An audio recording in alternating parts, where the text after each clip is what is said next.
Welcome to another edition of the Basketball Teacher Podcast. Our mission is to bring you discussions on a wide array of topics in the coaching world to grow players on and off the court. You can connect with us on YouTube, Facebook, and Twitter, and also reach us directly through email at basketballteacherpodcast@gmail.com. Now, here's your host, Coach Mike Hernandez. Welcome back, everyone. Thank you guys so much for joining us here for another episode, wherever you are listening to us from, whatever platform you're listening to us on. As always, thank you so much for the support, and always thank you so much for sharing this podcast to others who would be interested in it. It means a lot to me. So thank you so much for that. Today's topic is getting into one of my favorite types of basketball to watch and coach as well, the dribble drive. So our topic today is going to be about running the dribble drive offense. We're going to get into some of the ins and outs of it, philosophically, why our guest likes to run the dribble drive, and also some tips for refinement, as well as things to counteract what other coaches might be doing. So if you're a dribble drive person, hopefully you'll get some tips out of this. If you're not a dribble drive person, I think you might get interested in it after this episode. We're going to get into some fun stuff today and talk some offense, which is always a good time. My guest today is the head coach at St. Joseph C. High School. I'm very happy to be joined by Coach Josh Suslak. Coach, thank you so much for joining us today. How are you?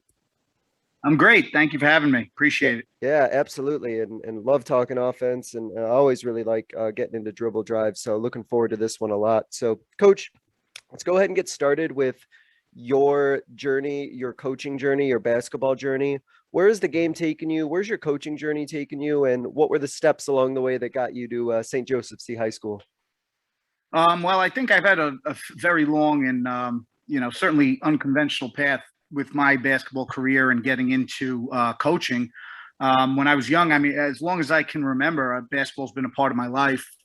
I grew up in the early 90s where the NBA was probably at a peak. I think the sport had started to gain global popularity and became even more popular here in the States. So I was always drawn to basketball from a young age and started playing, local, like any kid would around here. For us, it's the CYO that we really have, a Catholic youth organization that supplies a lot of opportunities for, young players, grammar school kids to play. And I was never the greatest player, never the most athletic kid, was never the top scorer or top player on my team. But I had started to get towards my peak of playing performance as I got into high school, which is usually when you do want to see kids start to really peak and grow that love for the game. And I had made my freshman team as a starter. And unfortunately for me, my path kind of got detoured at that time when I had a personal loss. My mother passed away from cancer my freshman year of high school. So it happened basically right before tryouts. And, that was also 2001, right after 9/11, which here in New York City was, obviously devastating and affected so many of us. And so, all of a sudden I went from, the year prior where every day, day and night, my life was surrounded by basketball and training and, just dribbling around the neighborhood, playing pickup games, whatever I could do. And suddenly all that stuff didn't seem, so important anymore. So unfortunately that kind of, to keep it a little bit shorter, kind of derailed my playing career a little bit. And I think I was a little too young and immature to kind of handle all the emotions and things that I was dealing with. But, following that, I got into college and, I started to think about, what I could do with myself, how I could give back, how I could somehow be involved in athletics. And, coaching really kind of hit me, and coaching and teaching was something that came to me. And I had a couple mentors and people I knew who, were physical education teachers, and that was something I got into and went to Brooklyn College and, guess renewed my love for the game because I started playing again, a lot of club for the school at that time. And, got back into practicing, got back into getting in shape, and all the while was learning my craft and learning the game and learning, the philosophies behind athletics with my program and what I was doing in my undergrad. And then from there, I became a teacher in New York City and started my first job in the fall of 2012 as a middle school teacher. And coincidentally, they were just beginning to expand the New York City Middle School Basketball League at the time. And they had come to Staten Island, which is where I was born and raised and have worked now. And they were always kind of very, relevant in the other four boroughs. This league actually in the Bronx, Kemba Walker had played middle school league for this league. And, when it expanded to Staten Island, I had gotten a phone call and they asked if our school wanted to get involved. And I said, absolutely. And that was my first. I had done a little coaching intramurals and some volunteer work in high school, but that was my real first time taking on a team and learning the ins and outs of the season and and how to manage players and managing kids. And, so I grew that first season. I was very successful with the kids that we had, and we won a island championship and lost in the semifinals in our city. From there, I had met one of my mentors now, who's actually our boys coach at St. Joseph by the Sea, Michael Cortez. We had kind of worked together as he was a Wall Street guy, and his sister was an administrator at the school I was working at, and he had changed careers, became a substitute teacher, and at the time he had just gotten the job as the boys coach for us at St. Joe's, and had brought me on to his staff, and we hit it off immediately. And after a year of working with his JV program, the girls' head varsity job opened up for our school. And honestly, at the time, I didn't think I would get it. I didn't think I was ready. I was only 26 years old, but I threw my name in the hat. I interviewed well, and I think they felt comfortable with me that I had worked with the boys program the year prior. And 8 years later, I'm still here building up this program, and blessed to be doing so. Yeah, excellent. And I'm just going to say, as somebody who was also in the middle school world, I bless you for that. I know how that was. So I'm sure that gave you a lot to learn from, and a lot of perspective that I'm sure has helped you a lot, because middle schoolers, man, it's a whole nother animal out there. Yeah, absolutely.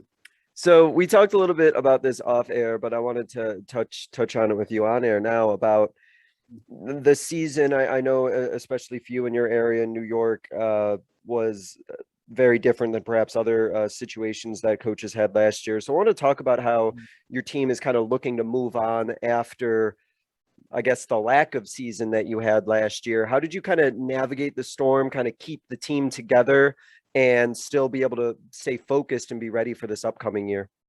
Yeah, it's a great question, because there's no doubt about it. It's been the past 18 months has certainly been a frustrating journey, and I know many coaches out there have probably, depending on where you are and the restrictions and local government issues that you've had to follow, have all dealt with some sort of adversity. But as coaches, that's what I think we have to be able to do probably better than anything else is, be able to acknowledge adversity, face it head on, and figure out ways to come up with solutions. Because if you can't do it, certainly your kids aren't going to be able to. So, at first, I think for us personally, it's been challenging, because the week before, COVID really started to hit this country hard, we had just finished up our season, our 2019-2020 season, losing by 6 points in our city championship.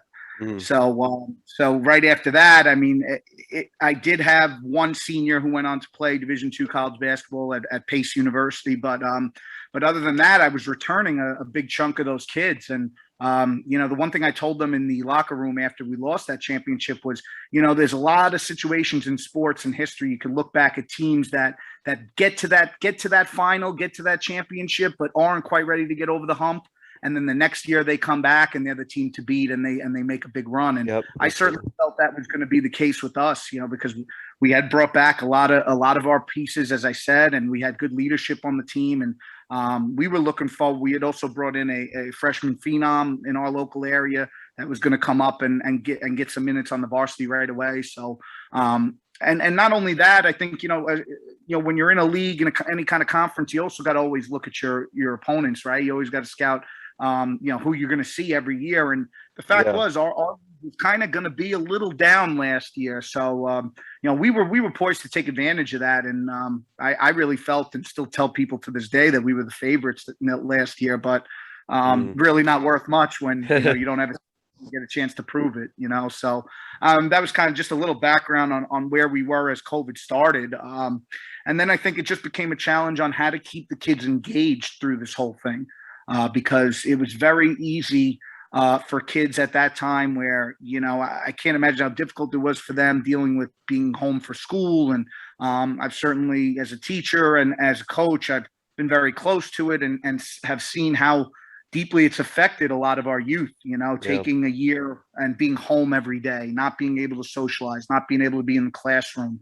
I think that, that loss is probably something that over, for years to come, people probably far smarter than me are going to be able to analyze and see the, the detriment that it caused. But, with that said, my main goal was to just keep them engaged, keep them interested. It started with Zoom meetings, weekly Zoom meetings in the off season, trying to, just find different ways for 45 minutes to get them to talk, get them to see each other, try to learn some things that I can use to my benefit as a coach in the year ahead. Obviously, at that time, we didn't know we wouldn't have a season. I always tried to, even though I was definitely frustrated, I would always try to stay optimistic for our players. Sure. And, always kind of kept the mindset that we would be playing. I don't know if it would be a full season, but there will be something. And in our case, unfortunately, there wasn't. But, we moved a lot of our off-season workouts outside. We were at local parks, playing pickup with each other, running some workouts, things like that. I was also getting them at local parks where we could, go for team jogs as a program and go on a 2 to 3 mile run occasionally. And, I just didn't want to get any kind of extended amount of time where they could really phase out of basketball and let their love kind of dissipate. So I think that's really how it started for me. And then probably since last fall, it's been about, or even towards the end of the last summer, 2020, it's been a lot about finding them opportunities to play together in leagues. And, a lot of people in this area have done a great job in putting together outdoor leagues and parks, summer leagues, preseason leagues. We're very close to New Jersey, where there's a heck of a lot of talent there, especially on the girls' high school side. So we play down at the Shore a bunch with them. So, we've played what amounts to maybe like 2 seasons worth of games. Keeping them but going. It's just been exhibition style. So, but I think along with meeting with my kids, we were also fortunate enough last year to be able to at least practice in our gym. We weren't able for the first couple of months to scrimmage each other. It was drills only. They had to wear masks. We had to be cognizant of the space and try to distance them and use all of our hoops when that was possible. So I've kept the program running as much as I can, and unfortunately, even with all those efforts, I've seen some losses on my side and with other programs, kids that have just, for one reason or another, maybe they got out of shape and they thought about back into it, or maybe they were a fringe player, or maybe somebody who was, would have really had to battle to crack a rotation anyway. And, unfortunately, I think throughout this COVID, it's become okay to just kind of walk away from some of these things. And, so I have seen a lot of that, which has been disheartening at times. But the kids that really love the game, that have a big passion for basketball, they've gotten involved, and I've tried to also stay in touch with their AAU programs because they were able to have an AAU season. That's good, obviously, there's a whole bunch of different liability issues with travel organizations as opposed to high school. So, I think that trying to be creative and finding ways to keep them engaged, keep them interested and motivated, it's certainly been a challenge, but one that I've been very enthusiastic in trying to tackle. Yeah, absolutely. It sounds like you kind of did the best you absolutely could, keep them together, keeping them playing. And like you said, they almost, in terms of scrimmages, have been playing 2 seasons worth of games. So they certainly haven't had a shortage of basketball. That's for sure. And so I'm glad some of them have been taking advantage of it. Very unique circumstance and situation for sure. Awesome, Coach. So let's get into some dribble drive. I know that's what you like to run. Sure. Let's kind of start more of on a philosophical end. What led to you wanting to run the dribble drive? Have you always been a dribble drive person? Did something kind of click that made you want to do it? So philosophically, what kind of brought you to the dribble drive? Well, to answer your last question, no, I wasn't always a dribble drive person. And and I think, and I'll always say my biggest my biggest strength as a coach, I think, is on the defensive side of the ball. So I've always, the success we've had, and we've been to a few city championships since I've been there, and it's always kind of, I think, started with good defense. So I've struggled as an offensive coach, I got to say. I mean, I ran a few different things my first couple of years. Early on, I was very much a set play guy. Like we're going to run 10 set plays throughout the year, and we'll just look for different options. But my biggest emphasis on the offense has always been transition. Fast break basketball. Yeah. Let's get I think that's, you see that's the way the game has really gone.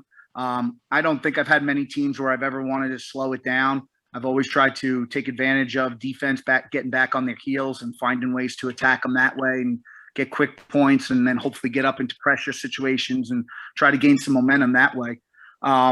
But over the years, I've played around with a few different things, and I used to use some European ball screen offense, and I found that didn't work for me too well. And I also had to take a good look at myself and realize that I wasn't a great teacher of offense, offensive skills, offensive breakdowns, working with post players, working with guards. I felt very confident in all those areas, and I think it showed over time, watching my players develop. But in terms of having one system that you could really feel totally like all the ins and outs, and exactly what actions you want to see, and exactly what to tell players what to do when certain things happen on the defensive end, I don't think I ever had that. So, but I did when I was running, when I was working with the boys my first year. I worked with a really tough, old school, hard-nosed coach named Tommy Burns, and he had taught me the dribble drive at first.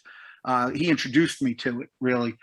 And we didn't run it the whole thing, but we ran bits and pieces of it. And I liked it. And I used some parts of it in some set plays early on in my career. But it was about, I'd say about 3 years ago or so, I really committed to the dribble drive and committed to learning it.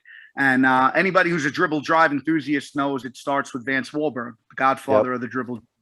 So I got into Vance's stuff. I got a chance to see him at a couple of clinics over COVID. What the basketball world did that was so great was so many of these free webinars and clinics with coaches. And I got on a couple of his calls, and was even able to correspond with him. I mean, he's amazing. He's such a genius of offensive basketball that it's I was in awe of a lot of the way he created this system. And when he would talk about offense, it just inspired me to become more of an offensive minded coach. So I had started to talk with him a little bit. I mean, he's not one of those coaches that will tell you, you can contact me and call me, and then he won't get back to you. He will get back to you within a day. I mean, I've emailed him a couple of times, and he's answered all my questions and sent me. He's great. Sent me practice plans that he had. Just so giving back to coaches, and I really appreciate that. But yeah, when I started learning his stuff and just seeing, I don't want to say it's simple, because it's not a simple offense. I mean, I think Vance might explain it as simpler than a lot of other offenses, but but the spacing and some of the simple concepts to it, and I just grabbed my eye, and I really started thinking, if this is something that you work on every day, it could be really effective. And I'm also a big proponent of, matching what you run to your personnel.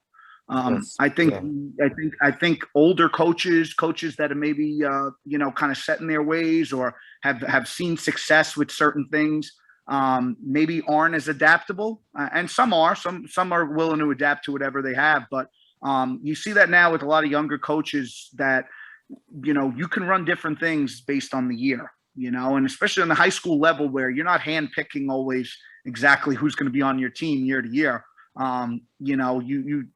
You have to try to find the best ways to put your kids in spots where they could be successful. And with my group that I had a couple of years ago, I saw that we had some athleticism. We had a couple of good drivers who could really get to the rack. And to supplement that, we had great shooters. Something that we've had at St. Joe's in my time here is we've always had great shooting programs. We might not always get the strongest kid, the biggest kid. We certainly don't get a lot of height around here, but we always do have good shooters, and we always do have a lot of good guard play. And I thought that fit into what the dribble drive was all about, and just went to school on it. Yeah, it's it's interesting the way that you explain about it. It's like sometimes it sounds very simple, and then once you start getting into it, it's like, oh, there's a lot going on here. There's a lot into it. It's kind of like the dual thing where it's like, oh, on the surface seems pretty simple, but then once you start peeling back the layers of all the different movements and things you can get out of it, it's like, oh, okay, there's a lot more going on here than maybe initially looked at. So in thinking of your program, I know you talked about that you've had really good shooters. Just in terms of on the court, what are the successes that you've seen running it? What are some things that you've been able to see an instant improvement on in your offense? Have you been able to get a lot more clean looks off? Have you been getting a lot more into space? Has there been a lot of really strong like penetration on the court tangibly? What are some of like the most successes you're seeing with the dribble drive? Well, one, I think in transition for us, it's been great, as our primary break. I think trying to, and to get into the terminology a little bit, but trying to get into one side of the court and create that special gap, as Vance calls it, where you really have almost like the entire court to work with off of a kickback. So I think for us, when we really started emphasizing it and working on it in the full court, I started to see it expand a lot more. Because when I had originally first put it in, I just stayed in the half court and taught it and taught the spacing and taught, the basic concepts. And I certainly ran into some issues doing that. We were kind of half and half with what we were seeing in terms of success and failures with it. But once we started really putting it into the full court and getting that spacing and attacking right off of our initial break, I started seeing some more success. Also, what was probably the most successful part of it for us so far has been getting open threes. When Coach Wahlberg describes his dribble drive, and even most people that run it, John Calipari, who's been running it at Memphis and Kentucky, they really run it and they get a chance to get to the foul line a lot and get a lot of layups and a lot of dunks. Obviously, coaching high school girls basketball, it is a lot different than that. I had somebody tell me once, Kentucky can run dribble drive because their athletes are going to be better and quicker and faster than everyone they play against. But if you're not, you can struggle with it. And I certainly saw some of that. But when you really focus on creating the spacing, always keeping kids spaced out, because good offense is always, relied upon good spacing. I think you'll see a lot of good openings to get to the basket, get chances to get and ones, get chances to get to the free throw line. And I always explain that to my kids, because we play such a fast-paced game and we press a lot, that when we could get to the free throw line, that's like a bonus timeout for us, because we get a chance to catch our breath for a second and get ready to be able to do what we're going to do next. And if we could grab 2 points out of it, even better. Getting to the rack and getting to the free throw line a lot more. I certainly saw way more free throw attempts with our team this season that we put in the dribble drive as opposed to the season prior. So that helped us chip in some free points. And for us, it's those kickbacks, kicking back out to the drags, skipping it across, finding that open window for the wings. If you have good shooters, once your offense starts getting defenders in a man to collapse, you're going to have open looks from the 3-point line. If you can knock them down, you could really, take a team and get their mentality out of the game and, get them very flustered and go on big runs. And we saw a couple of games where, we were up by 20 points early because we were hitting our threes. Yeah, so you can open up on the team and kind of deflate whatever it is they wanted to do. And almost at that point, especially on the high school level where, kids are still working on their mental toughness and still trying to figure out, how to deal with adversity and failures. Once you jump out on them and you really get to them, they kind of become defeated right away. So I think that's I'm curious. you talked about how you've kind of transitioned now. So like, instead of just thinking about it in the half court sense, you're also thinking about, implementing the dribble drive. Obviously you've been doing a lot of it in transition, and also getting looks from there. And you also mentioned at the very beginning, you're a defensive minded person. Is what you run defensively, are you thinking about how that then translates into how you're going to get out into transition, and then be running the dribble drive in transition? Do all those pieces kind of flow together? I think that for the most part, they probably do. On our level, I don't think we've had to, harp on that, emphasize that as much. But I think it certainly just comes organically, like when we start, we do a lot of pressure stuff defensively. So whether it's in the half court or in the full court, we look to trap, we look to press, we look to make teams uncomfortable. We look to give a lot of ball pressure. So I think, to answer your question, the one thing I think for us is just the mentality. I think that's where it carries over, because in order to run the dribble drive, the number one thing that you need to have is an attack mentality. You got to have kids that are not intimidated, kids that are not scared to try to beat girls off the dribble, girls in our case, so I think the same thing with defense. If you coincide the dribble drive with a defense that is aggressive, is attacking, I think there is no switch in their head that changes when they're out in the court. They know they have to compete. They know they have to have that attack mentality, and really, just compete as hard as they can, and that's what we one of our core values in our program, and it fits right into, dribble drive and our defensive philosophy. So something that you mentioned that I want to make sure that I specifically ask about, because I get questions about this, and coaches who are looking for some insight on this. Yeah. The art of breaking down a girl on the dribble, just even getting to the penetration part where you're beating your girl off of the dribble. What goes into the principles of that for you? What do you tell your girls, or what do you teach your girls, so that they're able to kind of break down their defender and get into that penetration and get into the middle? Well, the rip is a big one. Obviously a rip through off of a catch. If you got a quick guard that can do it really well and can do it without traveling, catch and rip and try to get that outside leg to seal out your defender, you immediately get one step advantage on them. So off of the catch, on the catch, we do focus on that a lot, staying low, ripping low, trying to kind of clip your defender's hip and get by them. We do focus a lot on that, but also a lot of one-on-one in practice. So some of the breakdown drills lend itself to a lot of one-on-one, which some coaches can be weary of, because you certainly don't want everyone on your team to just go one-on-one and play ISO ball. It's probably my biggest pet peeve of basketball nowadays is how much you see that. And that's something you have to guard against if you are going to run dribble drive, because my first year I had a guard that, she thought that and she's a very athletic, good player. But I think it never clicked with her, the real philosophy of the offense, the movement, getting your team involved, waiting for the third, fourth, fifth penetrations in an offensive possession. She looked at dribble drive as, I'm going to dribble around my man until I can get close to the basket and then throw up a contested shot. The one-on-one drive.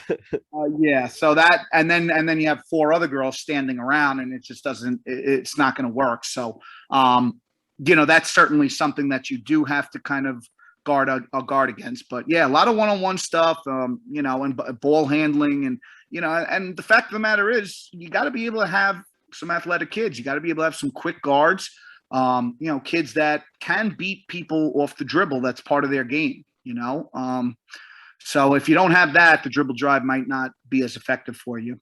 Yeah, and I really like the rip that you talked about. I think that is so key, and it's one of those things that's really understated. I think is the way that they catch the ball, and then they have their footwork exactly where they need it to be. I think a lot of times, sometimes we focus a lot about the actual like dribbling, as opposed to some of like the footwork and some of the other movements that go into it. But like you mentioned, there's some real good ways to kind of make your players like quicker, in like a real subtle fashion, for sure. So one of the things obviously about dribble drive, and you talked about, is the success that you can have with shooting and getting the ball out, kicking it out and being ready to shoot. What goes into that part of the offense? What is the mentality that you have with your shooters who are out there on the wings? Is it like the green light shooters? Is it if you're open, you need to shoot? What's kind of the mentality behind who's shooting the ball or how that sort of operates within your offense?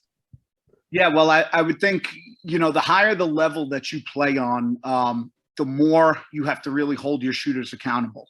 I think for us, because, the 3-point shot and outside shooting is such a big skill of our program, and we recruit and get so many kids in that can really shoot. And you won't any St. Joe's practice from November on, there's not a practice that goes on without some kind of shooting drills incorporated into it.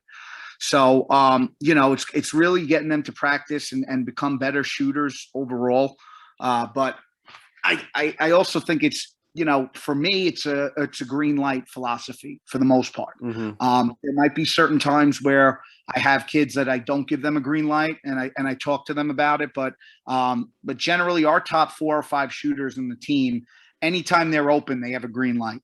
Yeah. So what happens is with the dribble drive is when you run it and when you're patient with it, and if you get teams that sag off or really try to take away the penetration, and you kick out and you have an open shot, especially for us on the girls' high school side, I don't want them to think too much or hesitate too much about what's a good shot, what's a bad shot, because, especially for us, I've noticed when our kids are thinking too much, they're generally not as effective. So our top shooters, they know when they catch that ball and they're on the outside and they don't have somebody all over them or closing out real hard, to let it fly. And we've been successful with that. We've always had a pretty good percentage from 3. For us, we wanted over 35%. Most games that we've had that we've been successful, and threes do lend itself for some offensive rebounding opportunities too, where, now you got the defense scrambling and maybe you can take advantage. Yeah. I think that, as you kind of mentioned, like if that's something that you're emphasizing in practice, if there's always shooting going on and there's always that element there, that you're dedicating that time to practice, which means you're expecting that to be something that translates then to a game. Otherwise you wouldn't be spending that much time on practice on it, right? Yeah, absolutely. Yeah, 100%. Going back to the penetration, go ahead. No, just, I was going to say how we've just had over the years, we've had athletic mismatches in many cases, especially when we go to the inner city, when we play some teams from the Bronx, some teams from Queens and things like that, where they're just quicker than us, or they're just a little bit more athletic, and, just relying on an inside presence or post play or getting to the basket all the time. We wouldn't generate enough offense that way. So, when we could hit that outside shot, we got our 3-point shooters on, like I stated earlier, you could really wreck a game. Yeah, absolutely. Now, with specifically with girls basketball, and this has been brought up to me over the years a couple times here and there, and so I wanted to get your insight about it. I know that sometimes coaches get a little bit frustrated, especially if they're going to do something like a dribble drive, if they get that penetration, to be ready to either finish or to be able to play through contact, or just be able to have that, I guess, toughness, for maybe a lack of a better word. Is that something that you need to even talk about trying to finish at the rim? Is that like a mentality within your program? Are there certain things you do to kind of build it up where girls are really looking to attack and not worried about contact? What is your kind of coaching philosophy in regards to that? Oh yeah, I mean, there was times where we were just, for us, the dribble drive opened up a lot of outside shots for us, which I think was not exactly what the offense is intended to do. It's intended to get to the rack, get to the free throw line, and the 3 should kind of be a secondary option. So, there were times during the season where I felt we were just falling in love too much with the outside, not really looking to score on the inside. So when we would do our breakdown drills in the dribble drive, we would say no outside shots. We would kind of restrict them that way, where you got to score on the inside, or you got to keep it moving, keep it running until you could get a good penetration, or be able to maybe dish to a cutter or the 4-man, if you have a good, decent 4-man, and get them involved. So that was one way we kind of dealt with them. And then, of course, the mentality, you do have to emphasize, you do have to teach it. You got to show them. For us, it's one skill that we work on a lot, as I learned from Coach Jay Wright, was called a bully. which is kind of like a 2-foot power finish. So getting onto 2 feet as we get to that, block area, rack zone area, get onto 2 feet, try to go up strong, square your shoulders to the backboard, to the baseline. So there's no one really that can come and block it from you. If that help side center comes over, a lot of times maybe you can get some contact and get an N1 situation with that move. It also, when you get onto 2 feet, if you get in trouble and maybe you get 2 defenders collapsing on you, you could use a shot fake, you could use your reverse pivot and kick it out and keep things running. And then, like all coaches use our football pads, we'll get the assistants with underneath and, try to get them running into that. It's not the same as game-like contact, but it certainly helps. Well, you bring up a good point, though, that it is possible within the dribble drive that your players might end up skewing going one way or the other, where if they have that mentality, okay, right when I penetrate, I'm just going to look to kick out right away. It's a very quick trap that your team could almost fall into, where you become really one-dimensional, where a team doesn't even have to worry about the penetration if they know that your player is always just looking to try and kick it out somewhere else. And so it sounds like that's a good thing to correct if your team seems to be leaning that far, that you have to kind of explicitly make sure that you, like you mentioned, almost like take that away in practice where they're not allowed to shoot and they have to try and play through contact. And that's in-game adjustments too, because, if you see a team that they know you're going to shoot it, they're hugging you a little bit more, especially your big shooters, you'll tell them in the first time out, let's look to get to the basket more. They're leaving the gaps wide open. Let's get to the hoop more. Let's emphasize that a little bit more and try to, break them down that way. Let's look for more back doors coming from the corners or from the wings, So you do have to play with it just like any other offense. It's going to be scouted, and and well-coached teams are going to find ways to defend it and take away something, and then you got to attack the other area. Absolutely. Within the dribble drive, you mentioned a little bit about cutting action. What goes into the role that cutting plays within the dribble drive, and how much refinement or teaching goes into or went into teaching how to effectively cut to the basket? Well, I think, cutting is a big part of the dribble drive, and it is something that I think when I first started implementing this offense, I didn't do a great job as a coach, really emphasizing that. And I think that did lead to a lot more of everyone just looking to either, kick it back and drive, kick it out for a shot, and there wasn't as much cutting. But the cutting action is really what opens up the gaps for you. So, when Coach Wahlberg talks about the dribble drive, the 3 things that are main points that you got to really emphasize to your team. One is that attack mentality, which we touched on a little bit earlier.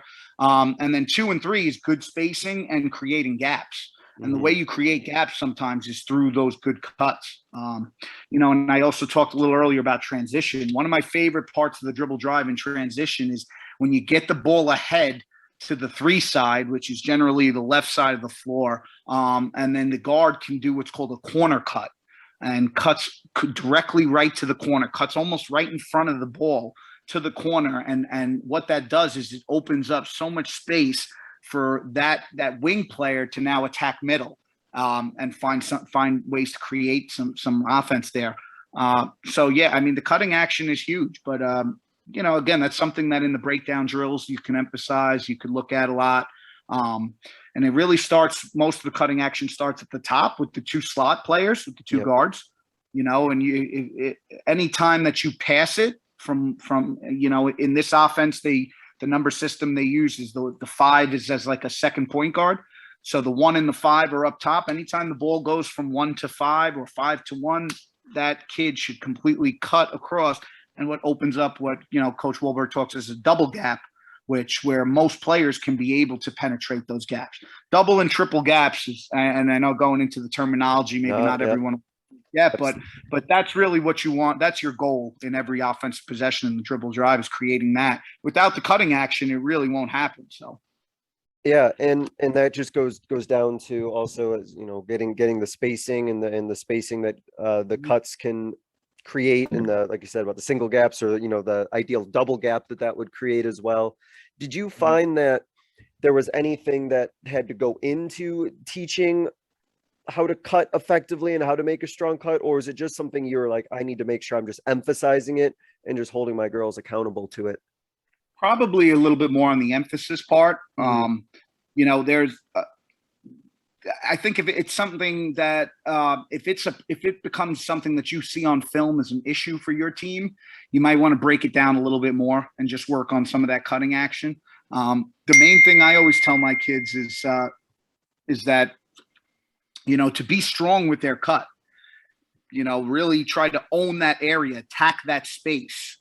You know, so as you know you're going to cut, don't let anyone bump you off your route, you know, and one thing we talk a lot about on defense is never letting anyone face cut on us, but it's just the opposite when we're trying to cut in the dribble drive is you want to get right in front of their face and be able to get a step on them and cut through and also be prepared for the ball to come your way in a cut. Because occasionally you might be able to get a step on your defender, or defender, you know, gets a little tall as soon as you get rid of the ball and you cut right on them quick.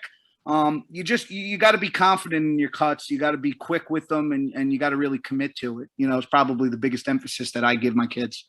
Yeah, and I really like the point you mentioned about kind of like not getting knocked off of your line at all, and it's almost like a toughness aspect at that point that you have to kind of impose your desire to cut more than the other team's desire to stop you from that.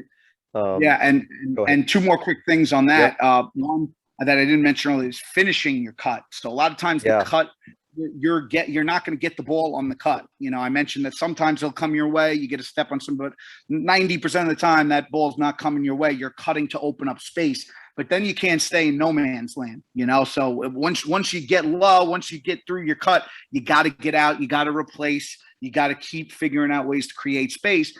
And, you know, like you just brought up, you know, bumping the cutters, I know, is something that over the past couple of years, referees have changed their opinions on a little bit, at least in my area. I'm not so sure nationally if it's similar. But I know that there's been a more emphasis on calling fouls off the ball with certain bumping cutters. You know, I used to teach my kids to bump cutters a lot and really be physical.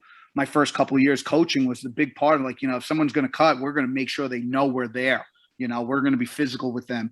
And over the past couple of years in our league, and I think pretty much collegiately too, is there's been more of an emphasis on, you know, kind of not letting the defender impede any of your progress. So, you know, if I see something like maybe, you know, certain aggressive teams are being a little bit too physical with us or tugging jerseys, you know, that's stuff like that I'm going to get on the officials for, just to look out for. Yeah, it's definitely something to maybe inquire about or bring up to, you know, whatever your association is, or, you know, every year there's, you know, always like meetings and talking about rules and whatnot. But I feel like that would be a really good one to bring up, because I've noticed there's been a lot of emphasis on the coaching end about bumping people off their cuts, but I haven't really seen it called a lot. I do wonder if that's something that might become one of those points of emphasis that refs talk about every year that they have, that might be something they're looking to do, which might maybe change some coaching techniques that we might have been doing the past few years, for sure. Right. Yeah. I mean, it's an emphasis that isn't called as much, but you know, if you can get in a referee's ear and maybe you know, get him to look at it, maybe it gets you a call or two in a game. Absolutely. Coach, what role does post play play into your dribble drive? How much of an emphasis or how much of an importance do you have of trying to get touches in the post? Well, personally, we don't have an importance with it, but just because I don't have a good post player. Well, that'll do it too, right? You know, so that has caused some issues. And for this year, especially, you know, I have a extremely talented, young, aggressive, competitive group of guards. But unfortunately, I don't have one big that I could really trust and get out there and man that 4 spot down low. Years prior, the year before COVID, I had a junior who was a captain on our team, was just a very smart player, and she was long, but she was still only about, you know, 5'8", wasn't a big monstrous post player by any means, not a dominant post player, but just a very smart player, always knew when to relocate, was anticipating, understood the offense and anything we ran really well. So it worked having her in there, especially since it was a good way to keep her on the court, because she wasn't somebody that, was good for us was going to be able to be best suited out on the wing or up top, handling the ball a lot. So we were able to kind of use her a little bit more. And there are so many ways to get the postman involved. It's just not an emphasis in our program, but one part of the dribble drive that I love is when you have your 4 outs set up and you get the ball up the court. If you have a dominant post player and you get them in a post position, just very simple. You want to swing the ball from one side to the other. You want to get it from one guard to the other guard of the opposite slot, and then to the wing player. And if that wing player can get the post entry pass into the post player, the opposite wing dives down. And then that could open up an easy basket, if they catch their defender napping a little bit, or there at the hoop. Yeah, their defender turns their head and we just backdoor them real quick. Or what it can do is, the slot player dives down and then the wing will come up. Yeah. And when the slot player dives down, even if the ball doesn't come to them and we can't get an easy layup, we got a lot of threes off of that skip. Because like I said, I had a really smart girl in there who would be patient, who would get the ball strong, and she knew she wasn't going to make a move to score because it wasn't a big part of her game. But she would wait till our 2-man would come up and fill in that open window and then make that skip pass off a reverse pivot to her, and we'd get a lot of threes that way. Yeah, it's interesting, that point that you brought up, that even if you don't necessarily have like what you would call like that traditional post player is going to have all these different moves to score, if you have a player who's at least capable of getting the ball around by being able to get the ball into the post, it creates so many more different opportunities for passes or looks, or opportunities, like you said, for somebody diving down for a cut. Like, you don't necessarily need to have that person be scoring, but they can just provide different looks and be able to move the ball in a different way, as opposed to not having a player that can do that. Yes, and I think getting a post touch for a 3-point team. Sometimes I look to emphasize that in a game. Like, let's not shoot a 3 until we get a post touch. Let's get it in there and then try to kick it out for a 3, as opposed to just moving the ball around the perimeter and looking for threes. Yeah, absolutely. I wanted to circle back to something that you talked about a little bit earlier, and your emphasis on getting into the dribble drive in transition. For coaches who are looking to do that, because I know getting out in transition is huge, and playing fast and getting up and down the court. And I know that there's a lot of principles within the dribble drive in transition, and we actually have touched on a couple of them before. But in terms of implementing it, in terms of practicing it, what are some tips or some pointers you would give to coaches who are really looking to refine their dribble drive in transition practice? Well, what we do is we go 5-on-0, and we kind of go through about 6 different sequences. And what we do is each sequence gets a different player a chance to score. Yeah, I like that. Yeah. Well, I won't get into exactly, because maybe me explaining it, I might not be able to paint the picture in your head. But what we do is there are different actions in the transition in your primary break running dribble drive, where you can get each player a chance to score, whether it's getting the ball ahead real quick to the 2-man and then them attacking and just, attacking baseline and scoring. Sometimes you could do the same thing, have them attack baseline, but the 3 kid on the opposite side dives down and you get that baseline drift pass to the corner for a 3. Sometimes, if you have a good 4-man who could really sprint and run the floor, they should be the first one down there. You might be able to hit them ahead and they just score real quick with an easy layup. So sometimes what I would do is I would take a 5, I would get a good 5, and they would all know what spots they're going in. I'd circle them around underneath the basket, and then I'd either throw the ball, make it a loose ball, or I'd throw it off the rim. And then when we get the rebound, we're out, we're getting into spots, and we're running, and then the same thing coming back down. So now when somebody scores, we take it out and we look to push it right away and get to our spots. And now we look for a different action. And then I'll get a new 5 on and we'll do the same thing there. So, that's really a good way to kind of show them the different options that you can get, the different actions out of transition, and give everyone a chance to score.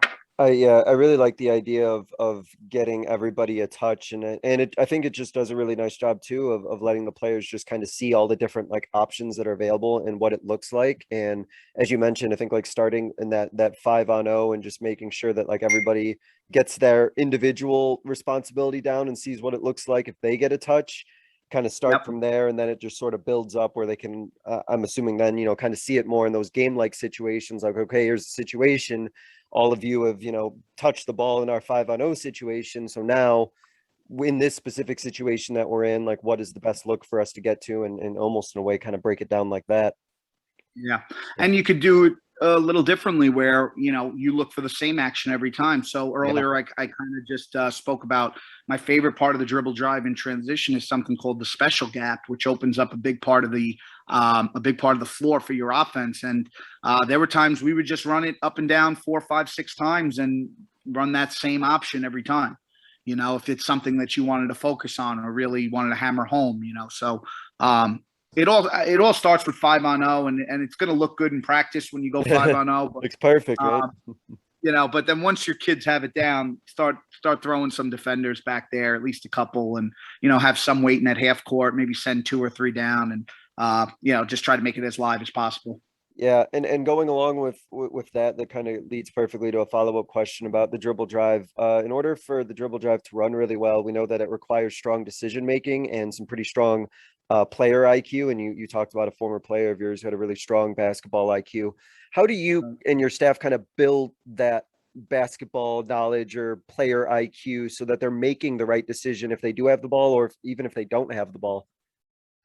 Well, I think it comes down to your teaching, how you teach the offense, making sure that, and I think this generation of kids, you can't spend too much time talking in practice, so I've been guilty of this. I'm sure as coaches, we all have. You could see just from this podcast, I could ramble on about basketball nonstop. So I think at times you get carried away and then you realize that, these kids don't know everything that you're saying. They want to make you proud. They want to impress you. They want to do good for you. But in some cases, they're not, as much as you're going to tell them, always stop me, ask questions if they don't make sense. There are always going to be kids that are going to be confused and they're not going to speak up because they're just not comfortable doing so. So I think keeping your teaching points simple, keeping your cues or your tips about what you're trying to teach very specific, using the same terminology is big, making really understand the same type of things, exactly what you're saying. If you could spend the first month really hammering home and having them understand your terminology, that will help a lot. Don't change it on them. I've been guilty of that also in the past where I've had 2 or 3 names for the same type of thing. And, just off the top of my head, I'll say whatever comes, but, hammering home one term for each thing that you want, and just continuing to emphasize that. And then a little bit, I guess, not really answering your question, but outside of the dribble drive, I do a lot of situational stuff in practice. And I think over time that helps players' IQ just overall, thinking about the game a lot more. So whether it's a late game situation or something like that, trying to make a game like, where maybe you bring them in, you huddle them up like it's a timeout, and then you send them out, you have the score up, you have the time up, and making my kids think is big. Like when we do situations for my practice, I'll give them the basic. I'll say, okay, we're down 2 minutes left. What do you need to know as a player? And then you'll have them raise their hands. Well, coach, how many fouls do we have? How many do we have to give? How many does the other team have? How many timeouts do we have left? Is anyone fouled out? Who's in foul trouble out of us? Like making them think like that, I think gets them thinking basketball a little more and thinking like a coach. Yeah, and it provides you with a lot of knowledge about what they know or maybe don't know about thinking about the game, and puts them in positions where they gotta make those decisions. That gives you a lot of knowledge yourself. Like, oh, okay, like if no player brought this up, I better make sure I'm bringing it up. So now that thought is in their head, I really like that. Yeah. I mean, it depends on where you are and what kind of grammar school coaching they have. And also, what kind of family life background they have. Obviously, sons or daughters of coaches are always going to know the game a little bit more probably. And you're always probably going to encounter that throughout your career as a coach. But But, there's a lot of kids who they play the game because they're athletic. They like it. They play with their friends, but they don't watch it. They don't understand it. They don't know the terminology. I mean, I had a kid one time, I was talking about closing out and contesting a shot and kept saying contesting a shot. And this is a varsity level team. And I had a junior ask me, Coach, what does contest mean? Sometimes in that I would realize sometimes I'm rambling on and I'm talking ball a lot and I'm not sure they're all understanding. So you do have to, take a step back and, try to just figure out ways to teach them, keep it simple for them. As coaches, I think we all kind of, sometimes kind of have that paralysis by analysis, where you just, you want to throw a lot at them and you want to, maybe in some cases show them what you know and teach them, but you do have to do it in steps. You do have to know your audience and realize that a lot of them don't understand every aspect of the game the way coaches do, and break it down for them, and also having personal talks with them. Knowing your kids one-on-one and talking to them, and I think I've gotten through to kids the most over the years, the opportunities I've had to just be one-on-one with them and go over whatever it might be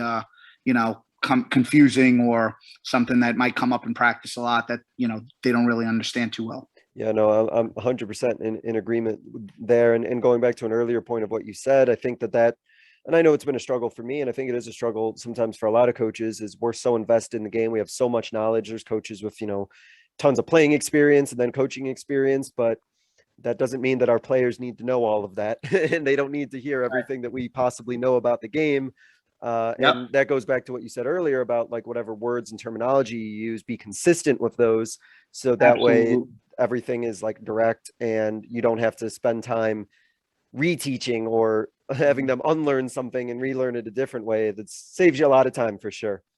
I've even part of my early season, I give out a lot of things, a lot of information to the kids. And, one handout I've given out has been St. Joseph by the Sea girls basketball terminology. Yeah. And, almost like just a 2-page glossary of some of the things I know I'm going to say over and over again.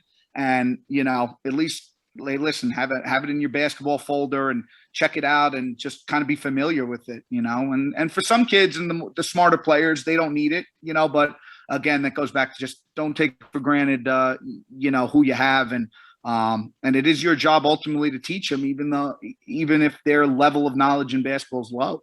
Yeah, 100%. Coach, we know that the dribble drive is really popular and a lot of coaches are familiar with it. And even if they don't run it, I would assume most good coaches have a sense of what they're going to try and stop or prevent from happening if they're playing against a team that runs the dribble drive. So what have you seen that teams are consistently trying to do to get you out of your rhythm offensively? And then what is kind of your counter or kind of like your chess match that you play to counter whatever it is they're attempting to do? So the one thing that I saw that gave us a lot of trouble is if teams that sag, teams that switch, teams that can really run good pack line defense, those could give you some troubles. For us, it was focusing more on the outside shot in those cases, and exploiting mismatches if they had them, trying to keep my kids to be a little bit more patient when running it. And, hopefully finding a mismatch somewhere along there and that you can really attack. But for us, mostly personally in my program, it's just when we get that to look more for the outside shot. Look more for those drags, look more for those kickbacks, get the shooters involved early and you hope to get a couple of them hot and, which might maybe have your opposition change their philosophy on defense a little bit more, come aggressive. And then again, that's where your adjustment takes place. You got to make the adjustment to the adjustment. And that's when maybe you start attacking a little bit more.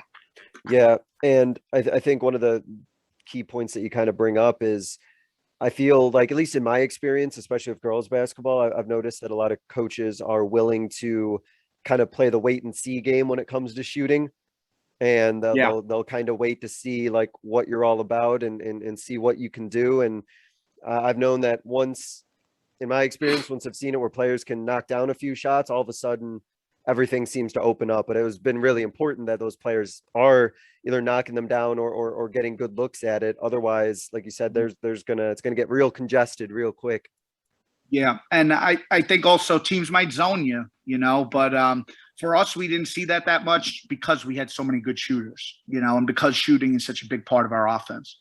Yeah, and I think that as you mentioned, it's such a big emphasis on yours on practice that I think if you are a coach who's looking to run the dribble drive, you really got to make sure that you spend that time shooting so that other teams have to respect it, and then you can open up all the other penetration, all the other cuts, and all the other looks you want to do. But you got to have shooters that can shoot, right?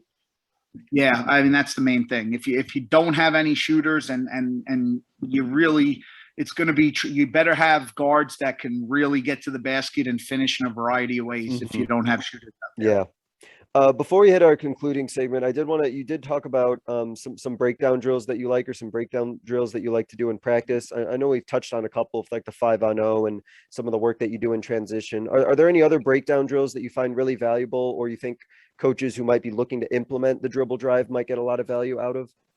Yeah, absolutely. I mean, the heartbeat of dribble drive drills is the blood series. I'm not sure if you're familiar with the blood series, but yes, it goes back to Coach Wahlberg, and it's just different ways to kind of break down the dribble drive, run certain actions. You could do it 2-on-2, 3-on-3, 4-on-4. You could build it up. But yeah, when we were running the dribble drive very effectively, the blood series is something we did every day. And it's continuous. So you're going both sides of the court, and you could work on different actions through that way. I won't go into all the details of it. You can find it anywhere. If you look it up, you could see Coach talking about it.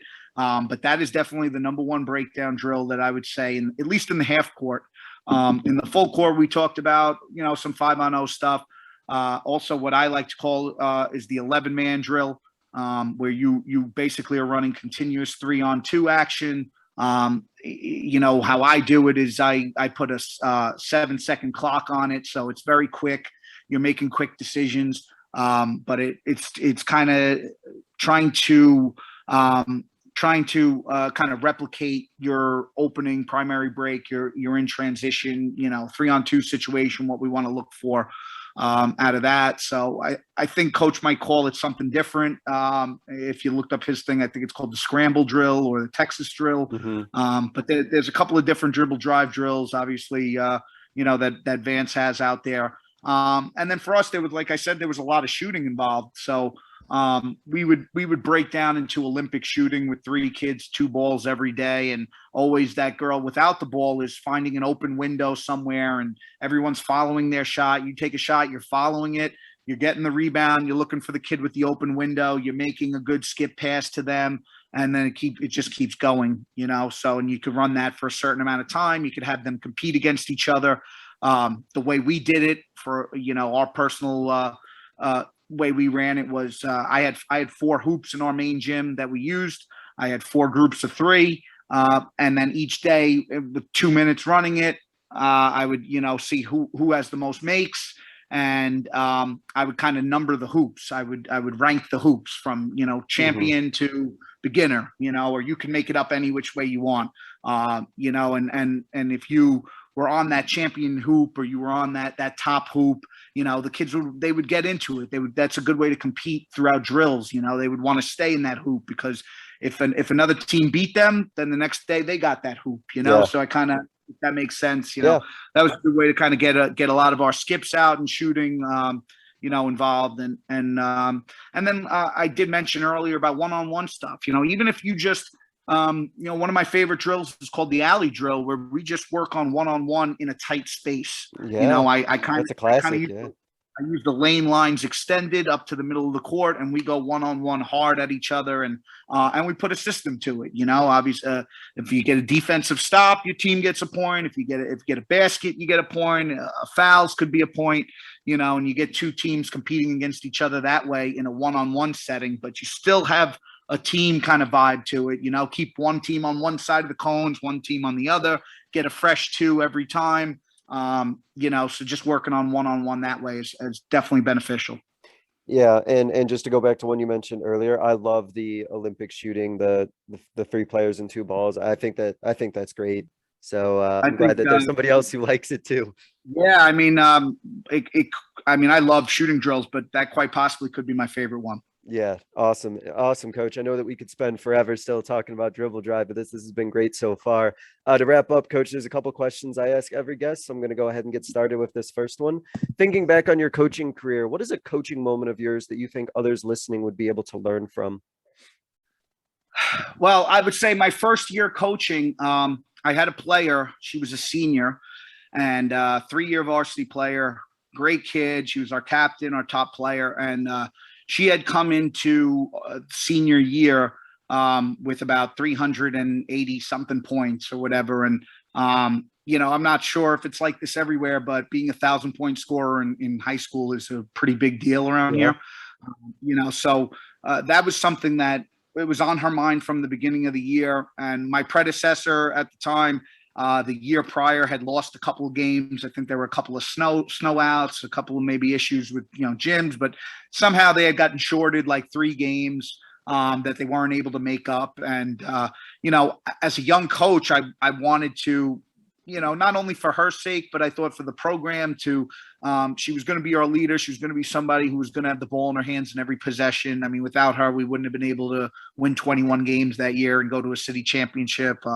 She went on to play a couple of years at Marist afterwards. But I remember there was a game, we were playing a team out in Long Island, and, they were a weak team, and we had taken advantage of them real early. And I spoke a little bit about being a pressing team, but once we were up 15-20, I pulled the press off. We were playing half court the whole time. And, but I kept her in the whole game, so I had put in a lot of our bench, and everyone had played, and I mixed her up with the kids who maybe didn't even get a lot of rotation time, but I kept her in for the sole purpose of just trying to give her opportunities in a game that we were going to win easily to get cheap points. And obviously the coach on the other team wasn't too happy about that. And, and the handshake line had a few choice words for me, but, I think I learned from that. One thing as a young coach, I always felt like I had to really be respectful and really kind of, show how appreciative I was just to be accepted in this coaching fraternity. I think over the years now, as I've gotten more experience, I feel a little bit different and more like I belong. And now seeing younger coaches getting into, whether it's teams in our conference or otherwise. But I think, in situations like that, yes, I was trying to do the best thing for our top player and for our team. But I do, one big emphasis I have for our program is sportsmanship, doing the right thing. I'm a big stickler for cleaning our benches wherever we go. Me too. I always want our team to be really represented and looked at in the highest light. When people ask me, what do you want other coaches or other parents or other players to say about your team and your program, is I always want them to say that, we're a respectful, good group of kids with high character, and we play our butts off no matter who we're playing. We're just going to always compete and play hard.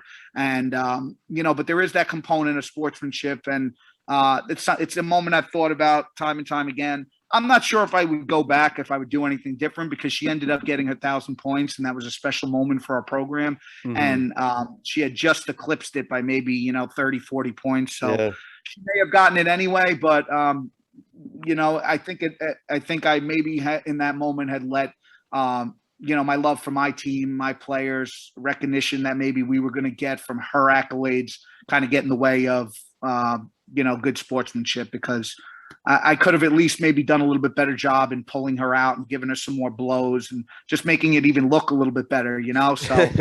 Yeah, I get you. But yeah, that might be, I'm sure there's plenty, but that's just one that comes off the top of my head. I appreciate you sharing it, Coach. Thank you. To wrap up, Coach, I give every guest what I call a 60-second soapbox, but there's no timer, so feel free to go longer if you want. It's your floor, your platform to get out your final message, closing thought, just a final idea that you want to leave the listeners with. So I'm going to go ahead and give you the floor and kind of let you take it from here. Great. Well, first, thank you for having me on. It's I always love talking ball and talking with new coaches and kind of getting the word out there. And about the game. And so I really appreciate this opportunity to speak with you. But I would say my number one thing as a coach that I talk about, I emphasize, I kind of, believe and preach a lot is relationships. My relationships with my kids is the most important part of coaching to me. As competitive as I am, as much as I want to win, I think as a coach, you should really, really cherish the opportunity that you have to make a difference in young people's lives. Obviously teaching them the game of basketball is your main priority. That's your main responsibility as a coach. It's your main duty, but this game and the camaraderie that comes in a team throughout the course of a season, you really have a chance to make an impact on kids and kids, they remember the adults in their life that help mold them, that help make them into good people. So whether it's a coach or a teacher, be a support system other than their parents. And you also don't know what's going on at home. Everyone has different situations at home with their parents. And some parents put a ton of pressure on kids nowadays. I mean, the way I see it, I kind of feel that, this generation of kids is just very, very different than any other generation that came before. And personally, I believe it's a lot due to social media. But there's so much pressure on these kids nowadays. And I think a lot of them I see take it to heart, and, it can become, problematic for them and could take away some of the joy of the game. So look out for kids that, maybe are just putting a little bit too much pressure on themselves or a little bit too hard on themselves. And while you do have to keep them accountable, you got to find ways to do it in a healthy way. The days of coaches just screaming their heads off for 2 hours or, threatening kids or being, making them feel, like I have to be on their toes and walk on eggshells all the time. I'm not saying that it wasn't effective, because you could say many coaches down the line that were very old school and were great coaches, knew the game far better than I do. But this generation of kids, I just don't feel that approach works as much anymore. You got to nurture your talent. And I'm not saying to be soft with them. You got to teach them how to be tough.